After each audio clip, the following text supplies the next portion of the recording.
Hello, everyone, and welcome to the webinar. Our topic is creating Bulletproof IT for your small business, a 7-point plan. My name is Ed, and I'll be your host today. We've got a lot to go through, and I bet you're eager to jump in.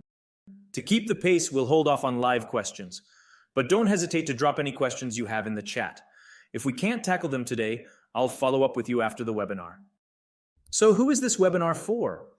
If you are in ownership or management of a small business, let's say anywhere from 8 to 100 or so employees, either in office or remote, this webinar is for you. If you are an IT director of an organization, either public or private, faced with IT infrastructure management and looking for ways to improve operations and productivity, this webinar is precisely what you need. If you are an entrepreneur or planning to start a new business and you want to get your IT right from the start, this webinar is for you.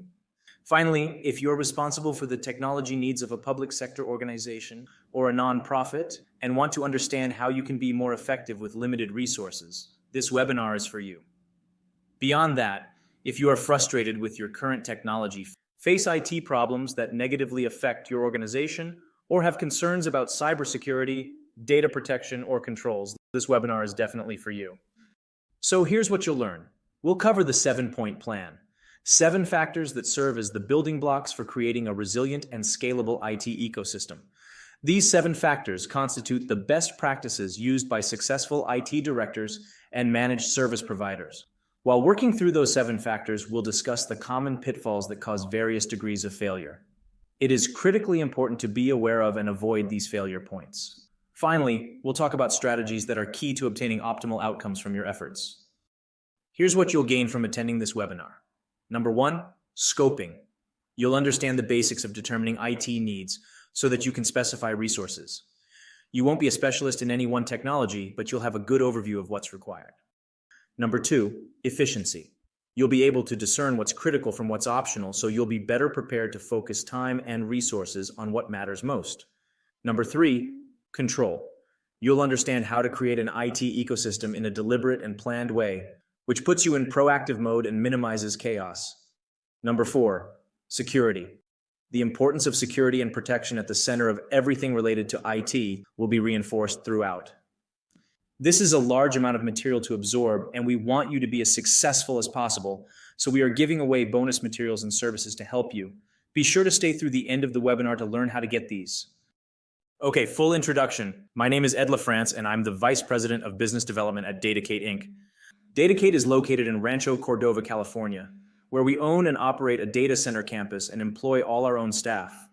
I will give you some background on me so you can understand what I bring to this discussion. I started business IT in the early 1990s because I was good with computers. I was studying computer science in college at the time. I managed a building full of IBM 386 PCs, which were state-of-the-art back then. Only one of the machines had an early version of Microsoft Windows installed. The rest were command-line DOS machines. I managed the PCs and the network and built some apps for manufacturing management. By the late 1990s, I had moved on to a different company and had the unique experience of managing an office of Macintosh computers with just one PC. I had to get them all to play well together, share files and printers, and use broadband internet access, which was in its infancy. By the early 2000s, I had launched a consulting business, providing various IT services to businesses, including hosting and e-commerce. I gradually moved into selling data center colocation, where the modern cloud lives. In 2014, my data center business merged with Datacate, where I've continued helping companies with their IT services and hosting needs. So who or what is Datacate? The business is owned by 4 partners from varying science and technology backgrounds, one of them being me. We own and operate a 20,000 square foot data center campus in Rancho Cordova, so a bit of the cloud lives at our address. We offer co-location, private cloud services, virtualization, and MSP services to businesses and public entities, locally and beyond. I expect you've heard MSP before, so what does that mean? MSP stands for Managed Services Provider. MSPs provide IT support to businesses and governments holistically and proactively. That's what active administration means in this slide. All MSPs offer IT support, but not all IT support companies are MSPs. The ones that do not proactively manage like we do are called break-fix companies. Let me break it down for you in this brief comparison table. What are the differences? MSPs are proactive. Break-fix companies are reactive. The cost of MSP services is predictable. They typically cost the same bill every month, Break-fix companies, it's case by case, or you'll find out when you get the bill. MSPs take a comprehensive approach. They look at your IT ecosystem as a whole and its lifespan. Break-fix companies address immediate needs, then go away. To sum up, MSPs focus on goals while break-fix companies focus on the current fire. Let's dive into the core issues prompting today's webinar. Chances are you're here because you're facing some of the most common IT challenges small businesses encounter: security, data protection, and redundancy issues. This includes not having robust backups, weak network security, simple passwords, insufficient endpoint protection, encompassing devices like workstations, servers, and even IoT devices, and lacking redundancy in critical systems like internet connections or domain controllers. Inadequate technology management includes failing to update workstations and servers regularly, managing data sprawl, which is data being scattered everywhere without proper control, not enforcing security policies for desktops, and neglecting IT asset and lifecycle management. These elements are crucial for businesses of all sizes. Limited resources. Small businesses often lack the expertise, time, or technology tools to manage their IT needs effectively.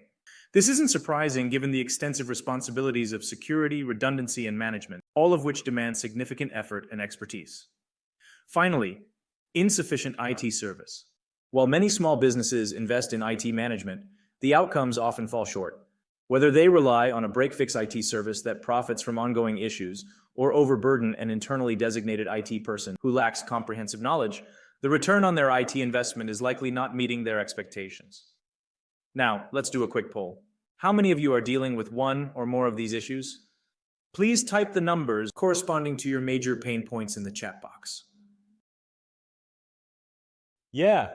Okay, ones, twos, fours, all of them actually. Let's briefly review a survey from the SMB group from a few years back. The text might be a bit small, but the findings are clear. What is the top tech challenge for small businesses? Keeping their systems operational. Next up, we have securing company information from threats, followed by controlling tech costs, and finally, implementing new solutions or updates, essentially change management. These points align closely with what we've been discussing and what's commonly observed in the field. A quick side note on cost management. What do you think it costs to support one computer workstation for a year? There's no need to type in your guess. Just think about it for a moment. The answer? On average, it's $2,400 annually. This includes all the basics: support, depreciation, and so on. Were your guesses close? We'll return to this figure later in our talk to explore how you can significantly reduce it. So with all of our years of experience helping small businesses succeed with their IT, we've developed our 7-point approach to taming any technology beast. Our system enables you to secure your systems and data, get technology working for you instead of against you, develop a long-range plan, and control your costs. Is this easy? If it was, every small business would already be doing it. It is, however, achievable one step at a time. If you put in the work, you'll get the results. We use the 7-point system with our clients, and they reap the benefits. We succeed when they succeed, so we are invested in their success. Some case studies are available on our website, and I'll give out that URL at the end of the presentation. So are you ready to learn about the 7-point plan? Type a 1 in the chat window if you are raring to go. Okay, let's get started. Step 1 is unsurprisingly crucial: assessment and planning. Begin with a comprehensive needs assessment to fully understand what your business requires in terms of hardware, software, infrastructure, and potential for growth. It's about mapping out your current needs while keeping an eye on the future. Now let's talk about what usually happens in small businesses. They might think, okay, let's see how many people we have. That's how many computers we need. A printer or 2 should suffice. What about a network? Maybe the ISP's Wi-Fi will do. And some email accounts. We'll figure the rest out later. This approach, however, misses the mark on both assessment and planning. Let's get into the details. How many people need desktops? How many need laptops? Will tablets or smartphones be needed? If so, who will provide them and how will they be managed? Will everyone work from the office, or will everyone be mostly remote or some combination? Will some people need to work from home and in the office? And if so, how do we manage remote access and who gets access to what? How will we secure remote workers' devices? BYOD stands for Bring Your Own Device, usually referring to a laptop, tablet, or smartphone. Will you allow BYOD? If so, will you provide and manage endpoint security? What about the cost of data usage? Who pays for that? Will you allow business email and files on a personal device? What happens if the device is lost or stolen? How will you secure the device? The local area network, LAN for short. Wired Wi-Fi or both. Wired means pulling cable, which is an added cost, but wired LANs have a big security advantage. The only way to connect to the network is to plug into it physically. Wi-Fi networks are convenient, but is the Wi-Fi router from your ISP enough? Probably not.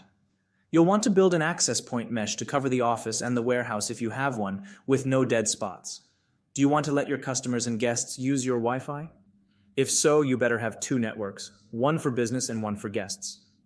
Quick poll: who here uses desktop software, like desktop Microsoft Office, and emails documents around as attachments to share them with other staff? Type a 1 in the chat box if you do this. I'll wait a moment. Okay, it's not too common, and that's good. Nothing quite as frustrating as having different versions of the same document floating around, is there? Group productivity suites like Microsoft 365 and Google Workspace solve this problem and offer many other benefits if you use them correctly. File sharing, deciding where to store files, how to organize them, and control over who has access to what. File management can get out of hand quickly if this is not set up correctly from the get-go. How much of your company data is scattered across various computers in your office, and how are those protected? What if one of those hard drives crashes? How many versions of the same file can be found on different machines? And you see how messy this can get if it's not controlled. Printer sharing, network printers and multifunction devices, or MFPs, are the standard here. You can share a printer that's directly connected to someone's computer, but what if that computer is off, crashed, or has network issues?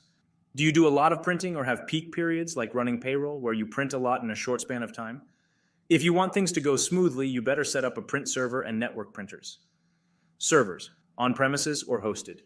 Let's break this one down a bit more because it's two questions. 1, do you need a server or servers? And 2, if you do, should they be on-premises or hosted elsewhere? Why would you need a server? One reason is for domain controllers. And if you're going to have a domain controller, you'll want two, a primary and a backup. Who here knows what a domain controller is? Type a 1 in the chat. Okay, well, don't feel bad if you don't. A domain controller is for credentials and user authentication across your organization.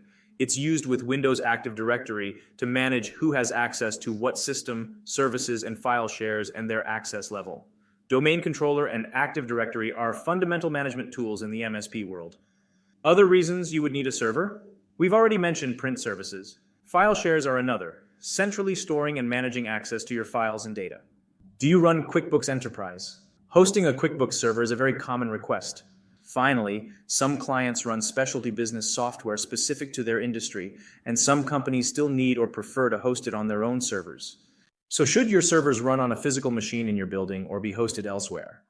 There are many considerations on that point, and there's no one right answer. You may end up doing some of both. Phones are an essential business tool, even in the era of instant messaging, and you have more phone options than ever before. Should you opt for standard business desk phones or soft phones running on your desktops or laptops or as smartphone apps? Do you need conference phones, cordless phones, or pagers? How about a PBX, an old term that means a switchboard and operator? What about interactive voice response, which is called an IVR for short? You know, press 1 for sales, 2 for accounting, 9 for the operator, etc. Who will design and maintain that? Finally, is this assessment needed for more than one location? And if so, how will the different locations communicate and share resources? This initial broad assessment is just the start. Each area will require deeper analysis to fine-tune the specific needs and solutions. It involves a lot of research and staying informed about technology and best practices. Throughout this process, remember the goal: a sustainable, adaptable tech environment that supports your business now and as it grows. Now let's discuss some common mistakes made when businesses rush or overlook this vital first step. What is the biggest mistake small businesses often make with their IT? Overbuying and underbuying. Without careful evaluation and planning, it's easy to end up with the wrong solutions. Here are some examples. Overbuying. Opting for high-end workstations when standard ones would do the job. Investing in color printers where black and white would suffice. purchasing large storage arrays that remain mostly unused, and accumulating numerous software subscriptions that offer little value. Underbuying. This frequently occurs when businesses try to network their offices with a couple of underpowered access points, outdated or low-quality network switches, a lack of proper routing. Using consumer-grade products. Sometimes consumer-grade tech makes sense in a business context. However, that bargain PC with Windows Home Edition might not be such a bargain for long-term business use. Choosing the wrong software. This mistake often comes from not fully understanding what you need. Businesses might go for the most expensive option, thinking it covers all bases, or the cheapest, hoping to make do. More often than not, the best choice is somewhere in between. Lack of training and support. Quick check. Has your business spent any time or money on tech training for your staff in the last year? Often the answer is no, yet the cost of inadequate training is high, with employees potentially wasting 30 minutes or more each day due to insufficient skills in using computers and software. Unfortunately, the ramifications of not planning properly don't end here. When there's no IT plan in place, you typically end up with chaos and an unstructured expansion of your IT setup. What does this mean?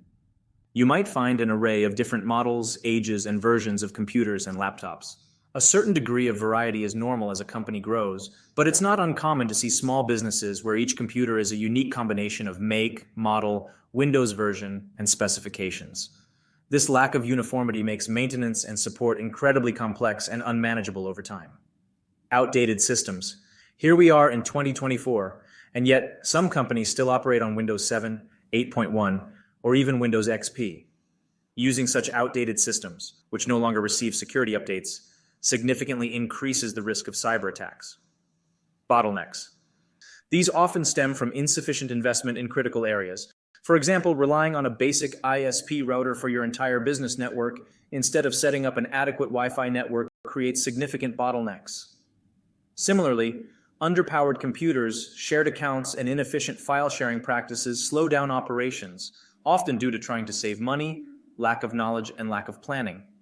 Dispersed data. Collaboration becomes difficult when company files are scattered across different employees' computers, with multiple versions of the same file existing in several places. This disorganization also makes data protection nearly impossible, and any significant business growth will only exacerbate these issues. Lack of documentation and change management. Many small businesses lack a centralized record of software licenses, password management, warranty information, update logs, and hardware health. Without these records and a systematic approach to managing IT changes, maintaining a secure and efficient IT environment is challenging.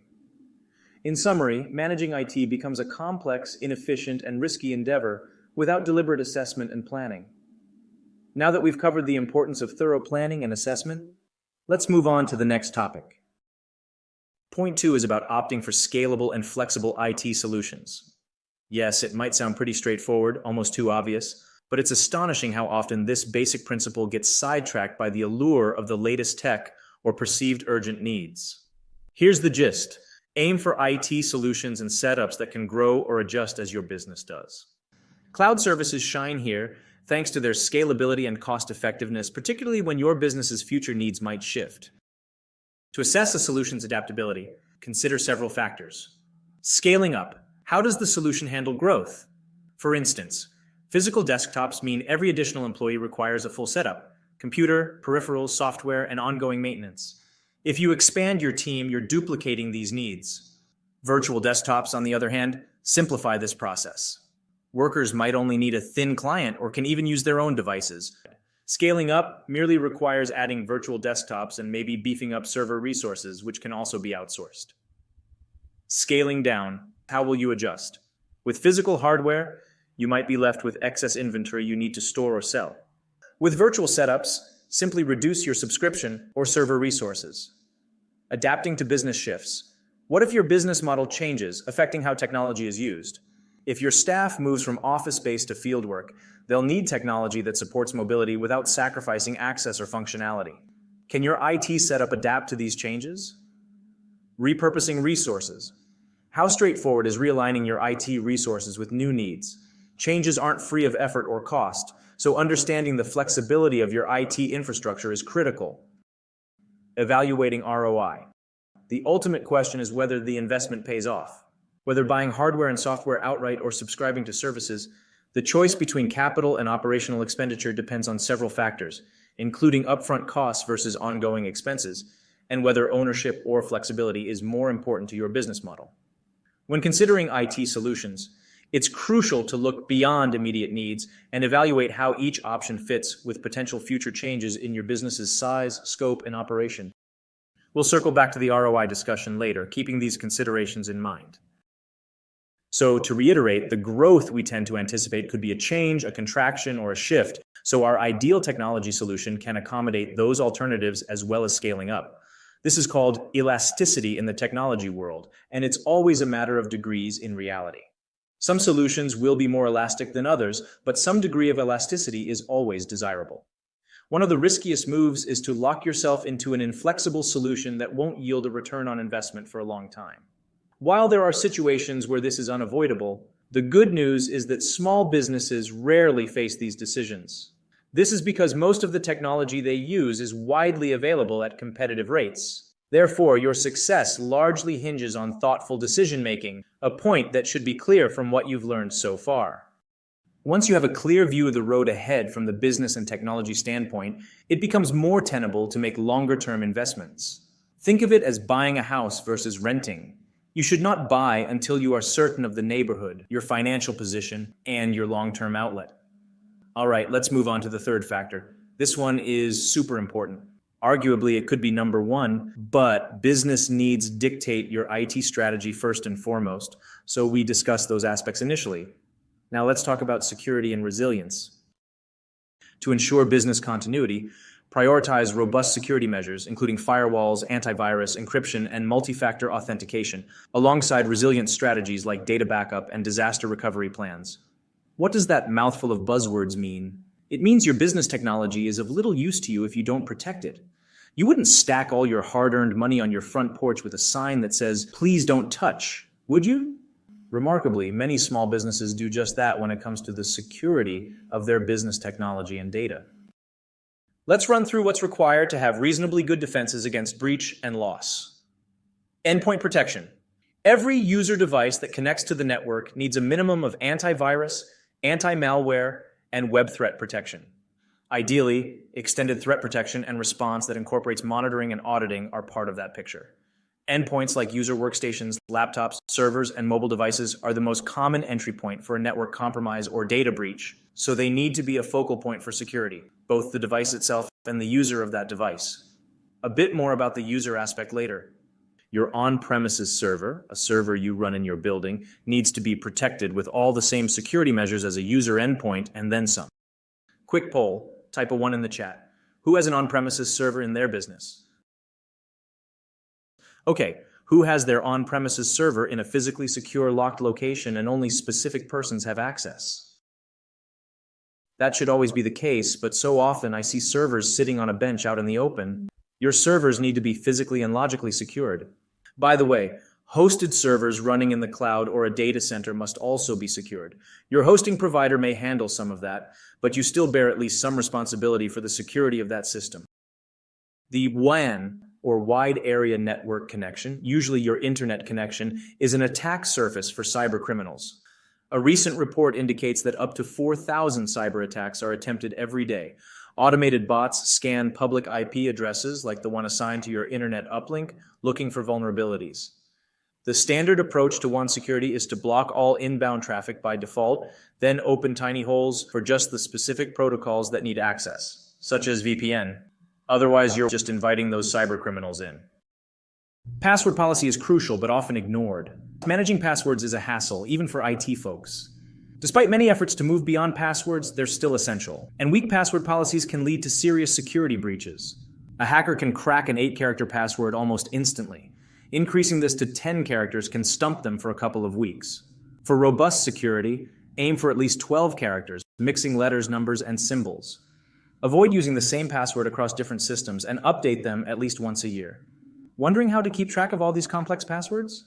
The answer is using a password manager. We won't dive into details now, but feel free to ask about it, and I'll get back to you after the webinar.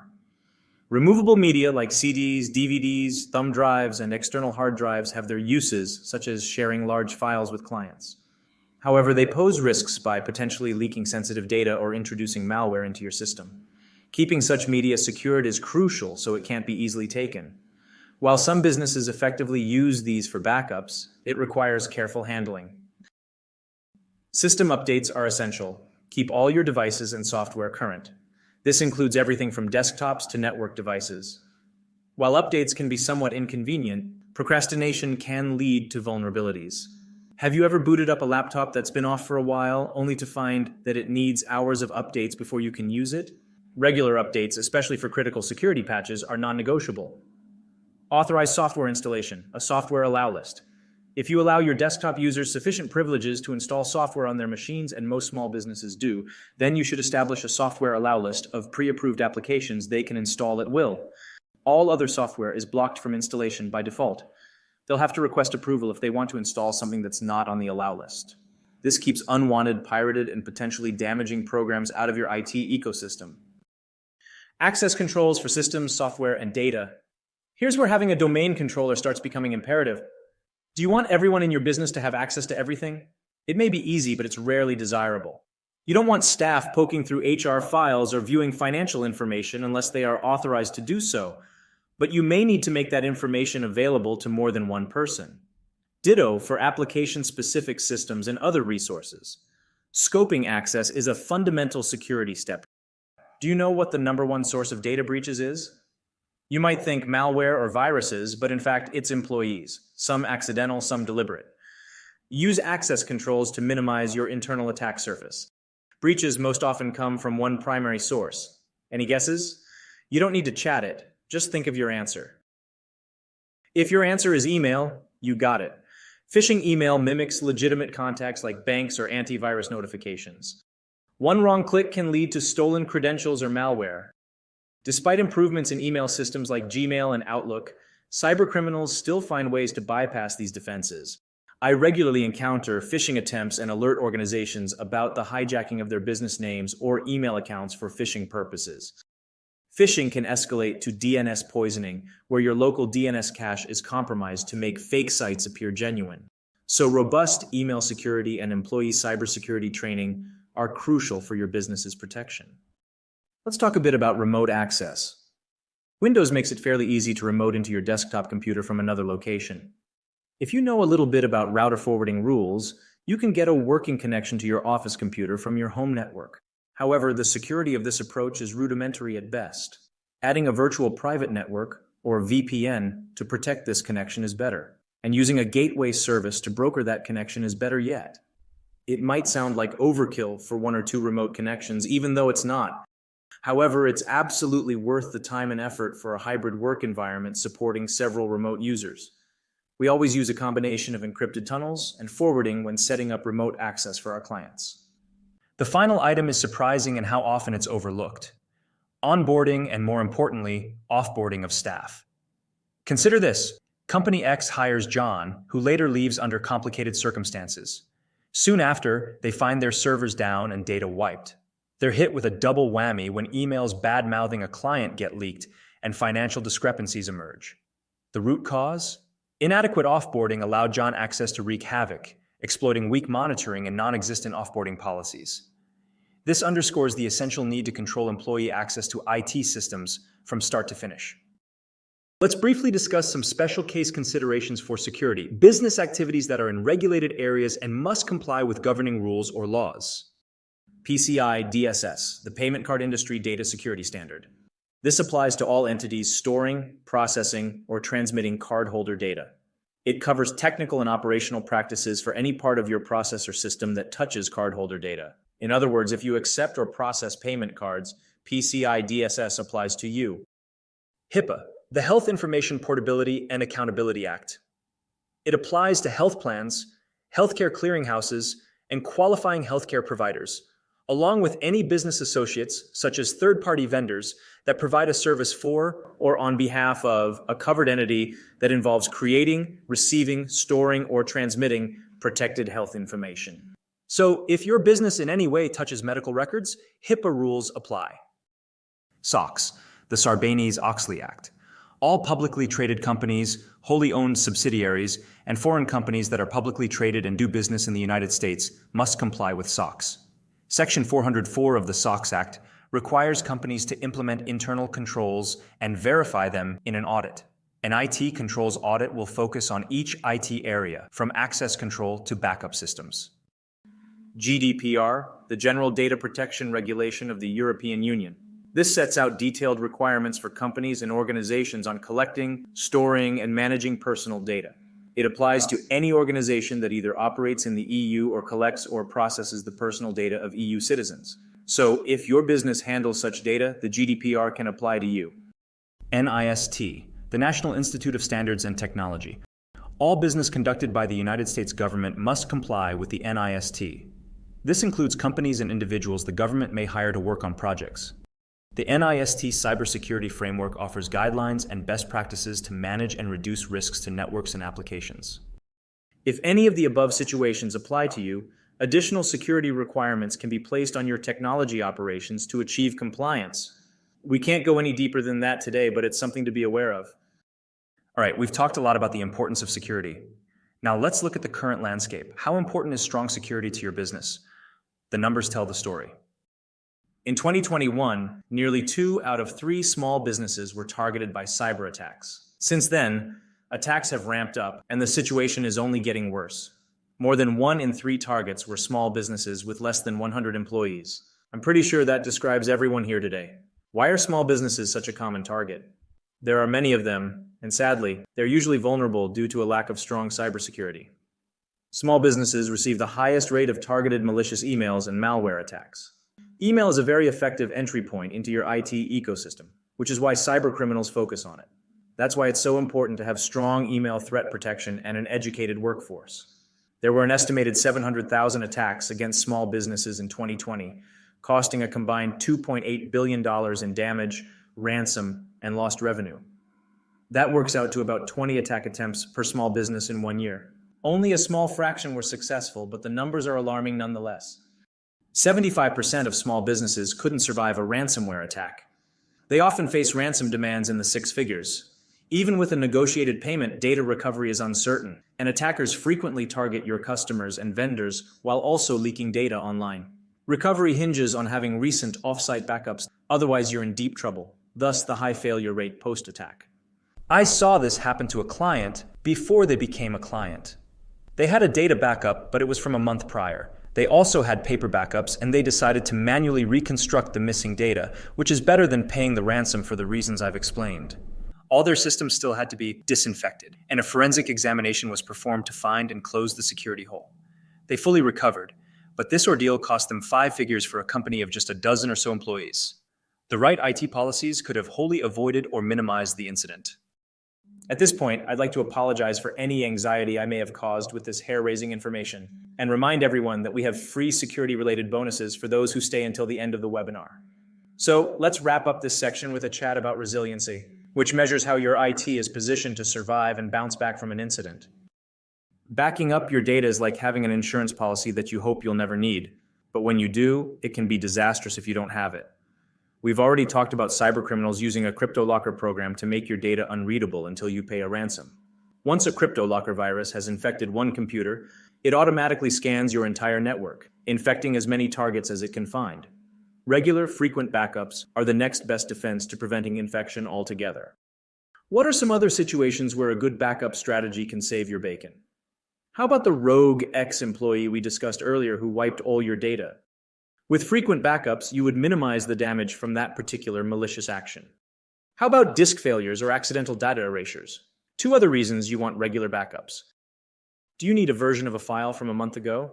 Some programs support file versioning, but if you aren't using it, incremental backups are your best bet. So, what is a good backup strategy? The 2 main characteristics are frequency and storage. For frequency, back up all critical data no less than daily. If you have a hot data set that changes rapidly throughout the day, back that up more frequently, perhaps twice per day or more. Most systems will take a full backup at specific intervals and perform incremental backups of just the things that have changed in between. For storage, we recommend the 3-2-1 rule. Keep 3 copies of your backups on 2 different media types, with at least one stored off-site.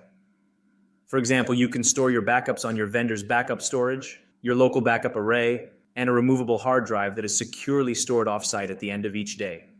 This satisfies all three parts of the rule. Even if your vendor goes out of business and your building burns down, you still have that hard drive for recovery.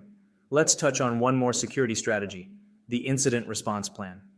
Briefly, this is a written document, formally approved by your senior leadership team, that helps your organization before, during, and after a confirmed or suspected security incident. Cybersecurity is a big part of this plan. The IRP establishes procedures for what to do, who to notify, and how to handle any public response. We can't even begin to get any deeper into this topic, but be aware that your company needs to develop an IRP and keep it updated as part of your overall security strategy. Okay, we are on a roll. Let's move on to our next factor, return on investment. Evaluate the total cost of ownership of IT solutions, considering both upfront and operational expenses before purchasing. Opt for solutions that offer financial flexibility while aligning with your budget. I'm making another Captain Obvious point, but it's yet another area where I see small businesses fall short. How do you evaluate return on investment? The simple version is net gain divided by initial cost, which is then divided by the number of years after factoring in ongoing costs to get an annualized number. I mentioned earlier that in IT, as with many things, you can rent or buy most of your solutions. Simple ROI math can help determine which method is best for you. Consider a computer workstation setup. Initial costs of $2,500, $1,000 for the workstation, $500 for software, and $1,000 for a year of IT support, with $1,000 annual support after that. A virtual desktop, on the other hand, costs $1,750 annually, including software, usage, and support. Initially, the virtual desktop is cheaper. By the end of the second year, both options have cost a total of $3,500. However, by year 3, the physical setup costs less, at $4,500, compared to $5,250 for the virtual desktop. Over time, especially if the physical system lasts another 2 to 3 years, it becomes about 33% cheaper than the virtual option. While either solution could offer similar productivity, the value depends on various factors. This example highlights how you might evaluate the cost-effectiveness of each option. ROI can help decide between in-house IT or hiring an MSP, even without a dedicated IT staffer. Per national averages, each employee requires 2 to 3 hours of IT support monthly. For a 20-person team, this equates to 40 hours a month on IT tasks. An employee who is paid $80,000 annually and manages IT alongside other duties costs the business close to $3,000 monthly after taxes and benefits for the IT function. An MSP might offer the same services at this price or cheaper while providing more expertise, tools, and support, freeing that employee to focus on their primary job. While other factors play a role, a cost-benefit analysis often clarifies the choice. Other things to consider when determining ROI. Technology life cycles. Nothing lasts forever, especially in IT, where hardware and software quickly become obsolete. Consider implementation costs too. Buying or renting new technology is one thing, but who will set it up? What about training staff and integrating into current workflows? The time and effort for these changes are key to your ROI calculation. Also think about ongoing maintenance and support expenses. Take the commercial copier industry as an example. Those large multifunction printers in offices usually come with leasing and service contracts, as few businesses opt to buy and maintain them on their own. These continual costs are crucial in your ROI analysis. We're more than halfway through. Is everyone still with me? Type a 1 in the chat box for proof of life. All right, let's get into the backfield now. Avoid silos except where warranted. Implement solutions that enhance collaboration and allow secure, flexible access for employees, such as cloud-based productivity and communication tools. If you're still emailing spreadsheets for collaboration without a compelling reason, you're not leveraging the full potential of group productivity tools. Platforms like Microsoft 365 or Google Workspace allow multiple users to work on a document simultaneously, offering features like version control and editing approvals that streamline collaboration and eliminate the confusion of managing multiple file versions. With regard to file storage, a centralized repository enhanced by domain controls and Active Directory supports efficient file sharing and collaboration while maintaining appropriate access levels. These tools help create necessary access restrictions without impeding those who need information. Let's discuss other shared resources like printers and computer workstations. Quick poll, type A1 in the chat box if you know what roaming profiles are. Okay, this is not as commonplace as it should be. Microsoft's roaming profiles allow users to access their personal settings on any network-connected device, making every workstation customizable to individual needs. Network printers and servers enable seamless printing from any location. Utilizing these technologies can eliminate unnecessary obstacles in your IT setup. When you do need to silo data and systems, tools like secure vaults, administrative privileges, and restricted directories allow you to isolate those resources from those who are not authorized while still making them available to you when and where you need them. Number 6, seek professional IT support. It's essential to have access to IT professionals who can ensure you stay compliant with data protection and privacy laws, providing ongoing monitoring and updates as regulations evolve. Remember, IT is not the core of your business unless you're in the IT industry. Just like you don't need to be an electrician to use electricity, you shouldn't have to become an IT expert to leverage technology effectively. Many businesses, even those with in-house IT staff, benefit from external support for special projects or expertise, allowing their staff to focus on other tasks. IT should enhance your operations, not burden them. Adhering to IT best practices is non-negotiable for business success. Recognizing what you don't know and enlisting experts can prevent costly IT failures. Remember the distinction between break-fix services and managed service providers, MSPs? MSPs proactively manage your IT to prevent issues, keeping your technology aligned with your business goals rather than being a mere obligation.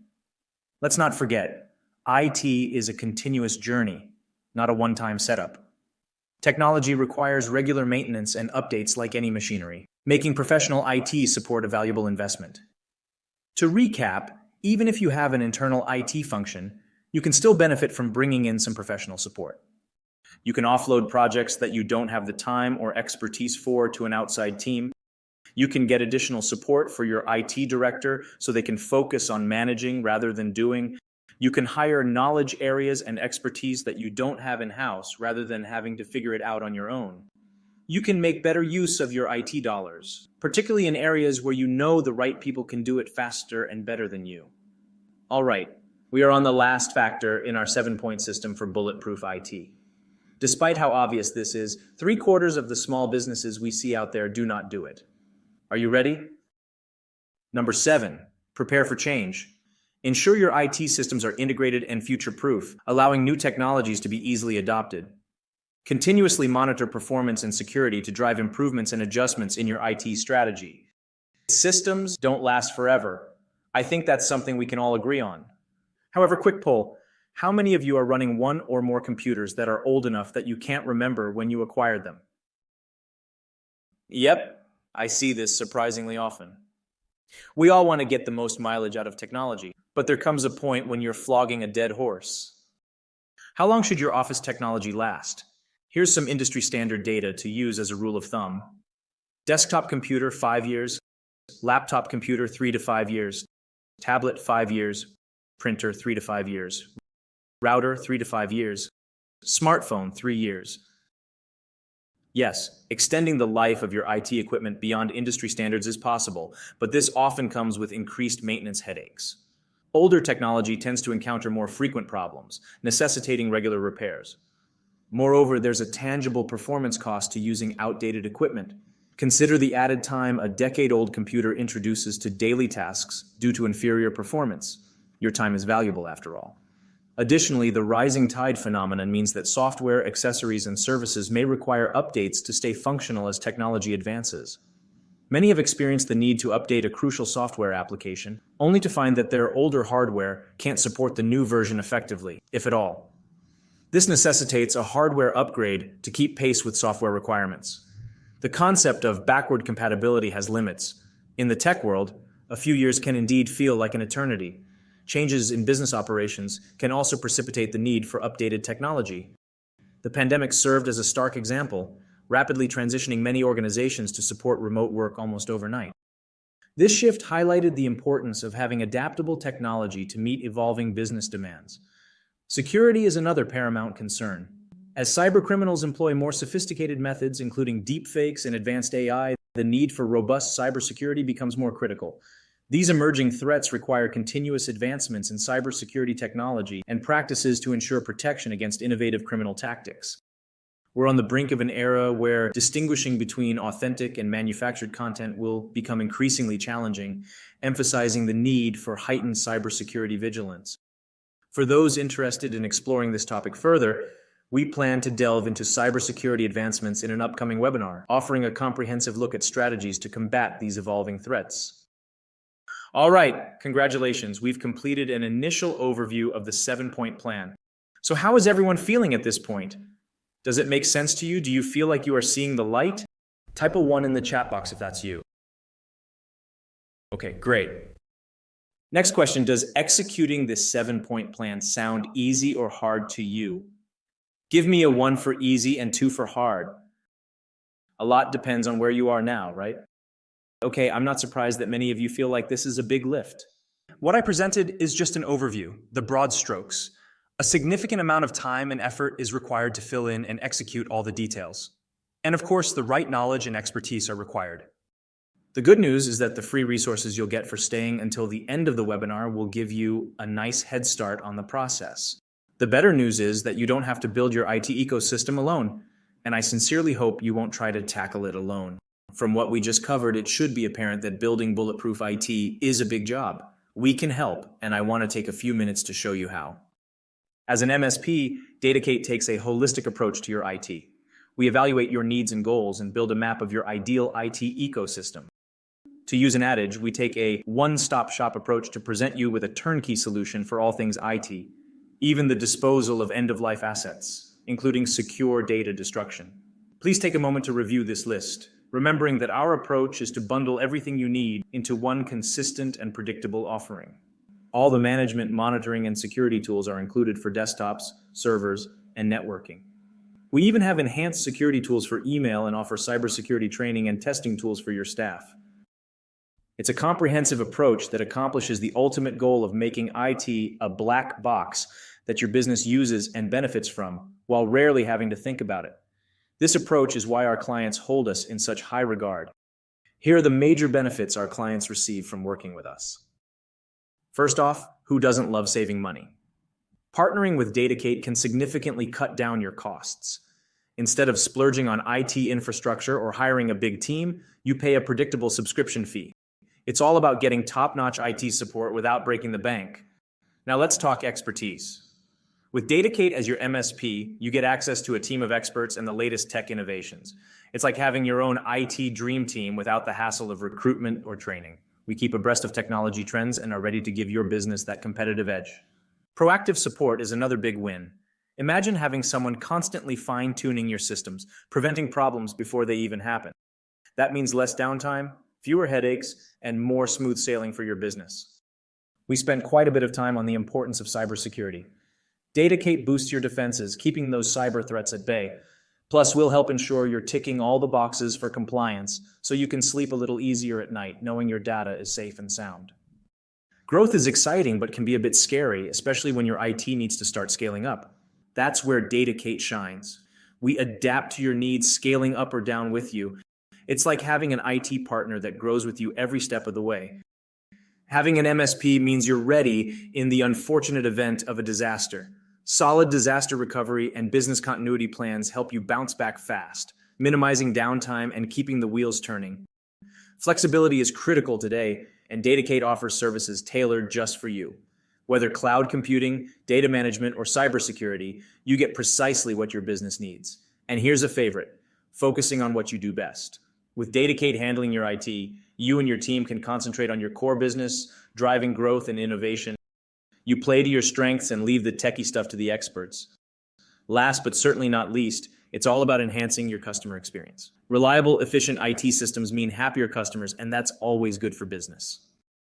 I'll reiterate this benefit because it's a big one. Partnering with Datacate controls your IT spending. You'll switch from variable spending based on crisis management to a predictable subscription fee. The 7-point success plan for creating Bulletproof IT, which we just covered, is integral to our process. When we begin working with a client, we start with a discovery session to gather existing IT assets, needs, goals, and pain points. We then work through the 7 steps to arrive at an IT solution that ticks all the boxes and gives the client a resilient, scalable IT solution that will serve their needs for years to come, regardless of how much their business changes. Emerging new technologies will always disrupt the industry, new projects and objectives will always exist, and there will always be some way to increase technological efficiency. No matter what turns the road may take, we're beside you all the way. Our methodology is designed to eliminate these very common issues we frequently encounter in small business IT environments. Ask yourself how many of these deficiencies exist in your current IT ecosystem, then consider the range of knowledge and experience it requires to tackle all of these. It's not feasible or even reasonable to expect 1 or 2 people to have the competence to handle all aspects of an IT ecosystem. That's why we have a full team, from level 1 support all the way up to senior engineering, on staff and ready to meet the IT needs of our clients. Our holistic approach, along with the knowledge and experience we bring to the table, is why our clients value our service so highly. Your success is our success, so we are invested in helping our small business clients to thrive. At this point, you have a good basic understanding of the challenges you face. You have a choice. Will you attempt to become an IT guru, or will you seek out the services of IT experts like the team at Datacate? It should be evident that the first option will require a lot of time and effort, taking you away from your core business concern. Which path makes the most sense from a business perspective? While you're pondering that choice, I'll reiterate a vital point to keep in mind, and one that I made earlier in the presentation. You'll be making an ongoing commitment if you choose to go at it alone, because the state of business technology is constantly changing and evolving, as are the threats against it. It's not an event, it's a continuous process. Datacate stands out as an IT service provider with our own data center, ensuring 24/7 support from our local team, no overseas call centers here. This ownership allows us to directly control the quality and availability of our services, from hosting to monitoring and backups. We typically don't rely on third-party platforms like AWS or Azure unless specifically requested, preferring to manage our systems in-house to control costs better and maintain quality. Our team handles every aspect of our IT services internally, from day-to-day operations and engineering to systems administration, avoiding dependence on external contractors. This approach enables us to ensure quality service and cost efficiency. At our core, we prioritize a people-first mentality. So many business owners tell me they don't like to call their IT person because the interaction is unpleasant. They are made to feel stupid, or they've essentially been told that they should only reach out if it's urgent or an emergency. We encourage open communication for any IT needs, big or small. We strive to make every interaction positive and are always ready to adapt our services or offer training to serve our clients better. Our mission is to be an accessible and welcoming IT partner for all our clients. So what's the price of all these outstanding services and benefits? Let's revisit a point from earlier in the webinar. The average cost to support one IT user seat for 1 year. Does everyone remember this slide? It's an average, which means the cost can be lower or higher depending upon the industry and various requirements. Where do we land relative to this price? There it is. Datacate's MSP Help Desk cost per seat is a turnkey support bundle that includes all support requests, monitoring, management, and keeping the system running and healthy. You can increase this with add-ons like Microsoft 365 or Google Workspace subscriptions and a few premium items we offer, but those are not required to get full spectrum support. Services for your IT ecosystem as a whole, such as backup and disaster recovery, network edge security, and so on, are also separate items. But even with those added in, you are beating the national average when you get your IT services from us. I've said this before, and I'll repeat it. Whatever you do to build resilient IT for your business, it's far less expensive in the long run than doing nothing. Why? We've talked about the threats to your IT and business quite a bit, but here's a few more points to consider. Downtime costs small businesses up to $427 per minute. This number varies by industry and considers things like wages and overhead that don't stop just because your server or internet is down. Even if you take just 10% of that number, that's a 5-figure loss in 1 day. Half of all employees lose 1 to 5 hours of productivity per week dealing with IT issues. We've all wrestled with computers that freeze or won't boot, software that mysteriously crashes one day, and printers that won't print. You know the drill. Add that to the cost of IT complacency, and you quickly realize that it's no bargain. Small businesses receive the highest rate of targeted malicious emails and malware attacks, with the average cost to mitigate an attack being $25,000. Sadly, this has become a common way for us to gain new clients, and we take no pleasure in mopping up after the damage has been done. It's much better and less costly to prevent a breach than to recover from one. Related to that is the average cost of small business data loss, from $18,000 to $35,000. This can result from a malware or a ransomware attack, or something more mundane like a server crash or an accidental mass erasure. All of these scenarios have one thing in common: no backups. I know a guy who lost at-home hosted servers in the Paradise Fire and did not have backups. The hardware can be replaced, it's just hardware. Data can be incredibly expensive and time-consuming to reconstruct, assuming it's even possible. This last statistic is the most devastating. 60% of small businesses close within 6 months of a breach or attack. The primary reason is the loss of irreplaceable business data. Other reasons can include financial damage and loss of reputation. There is no perfect IT solution, and I would never suggest that. However, the right approach can minimize or eliminate the vast majority of these problems and threats. Okay, quick poll. Type 1 in the chat box if you want to find out what a turnkey IT service would cost your business. Great, let's find out. Great news, it costs you nothing to get a proposal for comprehensive IT services for your business. The process requires very little of your time. It starts with assessing your current IT ecosystem to identify gaps and problem spots. From there, strategic recommendations for improvement are developed, with a primary emphasis on security. From that, a service proposal for included and recommended services is developed with all costs clearly specified. Along with the proposal, you receive the bonus items we mentioned at the beginning of this webinar, and you can keep those whether you become a client or not. So what are those bonus items?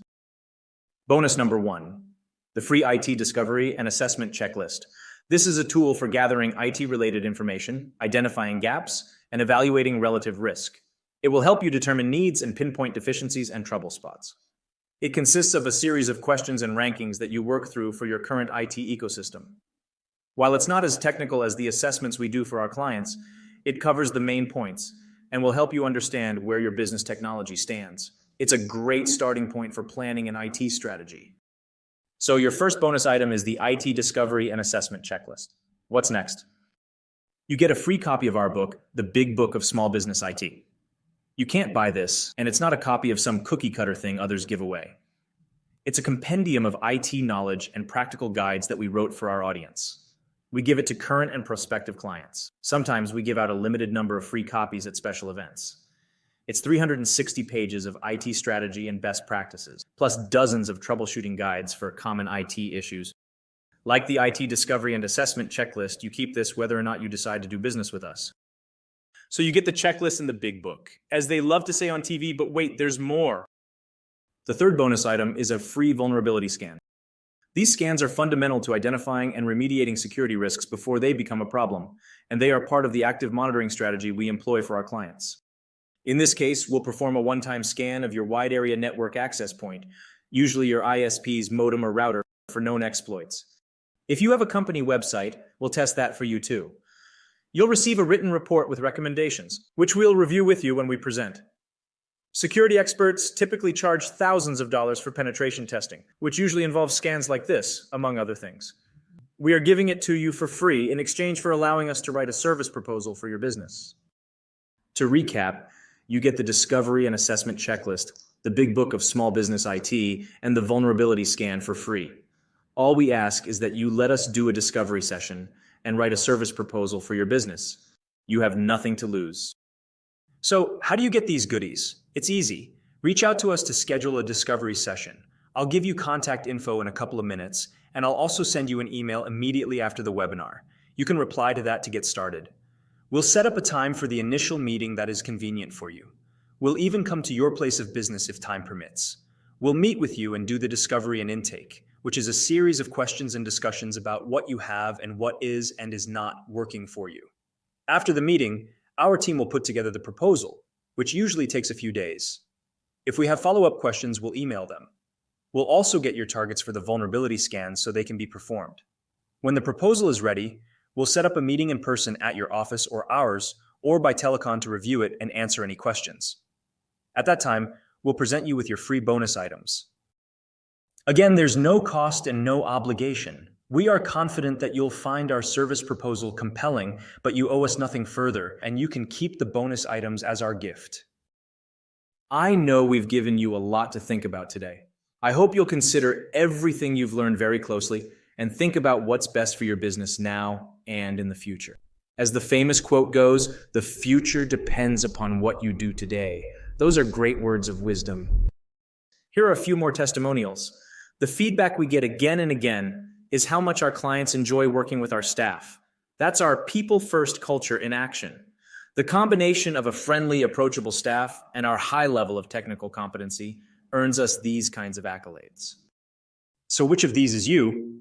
Or more importantly, which one do you want to be? Please give it some serious thought. Here's our contact info. Emails to our sales address land in my inbox. The phone number is my direct line. I very much appreciate your attendance today, and I hope to hear from you soon. Remember, if you have questions about today's presentation, type them into the chat or send them to the email address on your screen, and I'll get back to you. Also, watch for a follow-up email or two from me. Take care, everyone, and have a great rest of your day.